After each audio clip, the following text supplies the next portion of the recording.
Hello. I decided to make a video because I haven't made one for quite a while now, and I was thinking about Leon Panetta, who was the head of the CIA, and now I guess he's being put in charge of the military, um, which is really not good because what he just said recently was he said we know they aren't trying to develop a nuclear bomb. That's what he said. He said that right on Sunday on Meet the Press or one of those. Um, and so, but he says even though they aren't trying to make a nuclear bomb, that still is not good enough.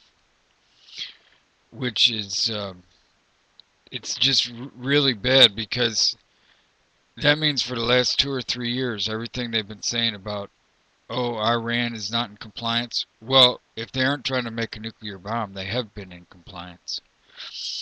And so that just shows you what the media, corporate media can do is they can take a story and just ignore the real facts of the story and just go with all the saber rattling and stuff like, oh, we got to do something because they're getting closer to making a bomb. Well, they're not closer to it if they're not making a bomb. They're not working on a bomb.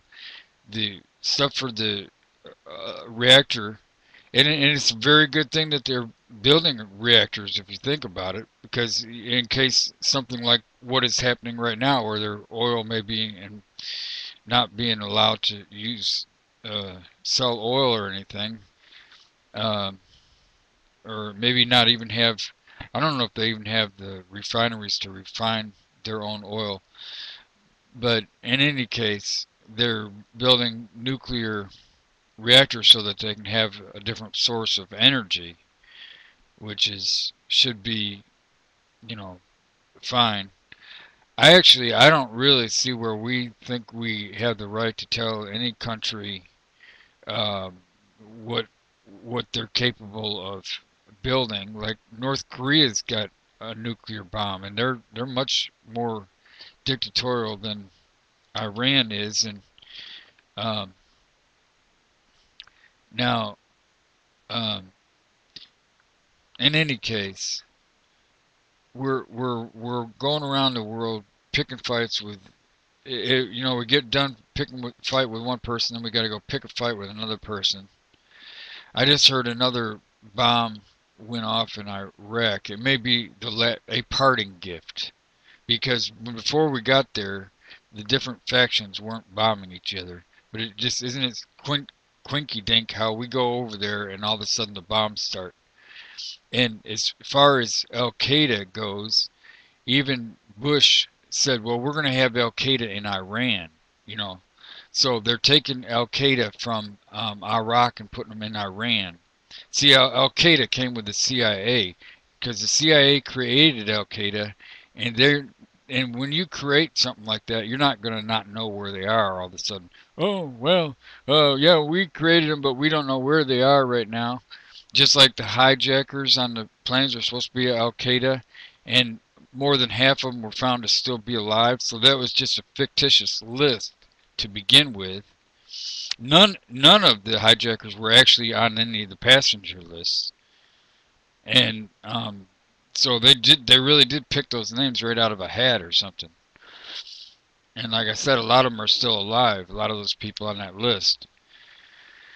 So yeah, that whole 9/11 story was just a horrible, horrible lie because those buildings they left dust like 20 miles away, and if a building had fallen down, it wouldn't leave dust 20 miles away.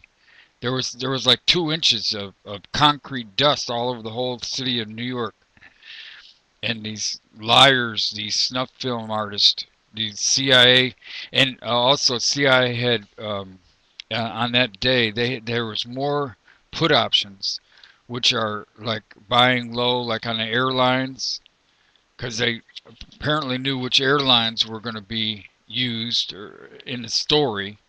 Like Marvin Bush was head of security not only for the towers, but also for the airlines where the plane supposedly came from.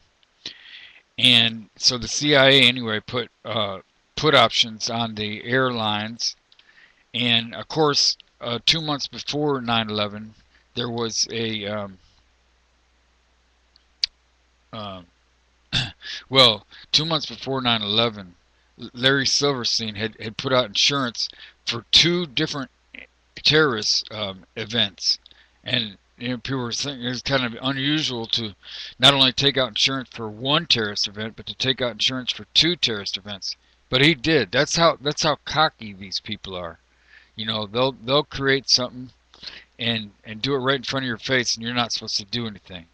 Just like this Corzine guy, he says, "Oh, I didn't know anything about the $1.5 billion or whatever." Then a guy that works underneath him said, "Oh yes, he did. He knew exactly what was going on. He told us what to do." So now what happens? Do you hear anything about it in the press? No, you don't, because the press is corporate, bought and paid for. It's been bought and paid for actually for 300 years, because Reuters, and I know you say 300 years, that's a long time.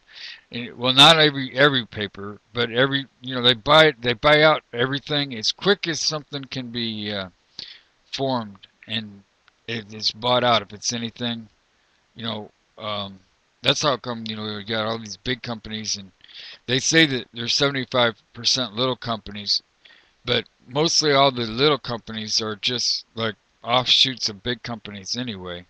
Like if you buy a franchise from McDonald's, that's they might call you a little company, but you're just an offshoot of McDonald's.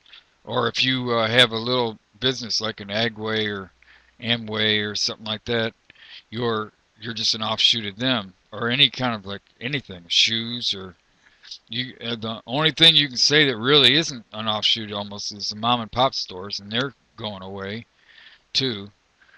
Um, it's hard to compete against box stores that can get slave labor from China, you know, and fix that in their pricing of things.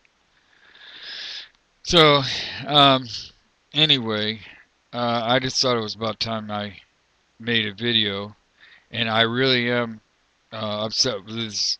Well, the two things: the Panetta thing, him saying that no, they're not trying to make a bomb, but it doesn't matter. We'll still go after them.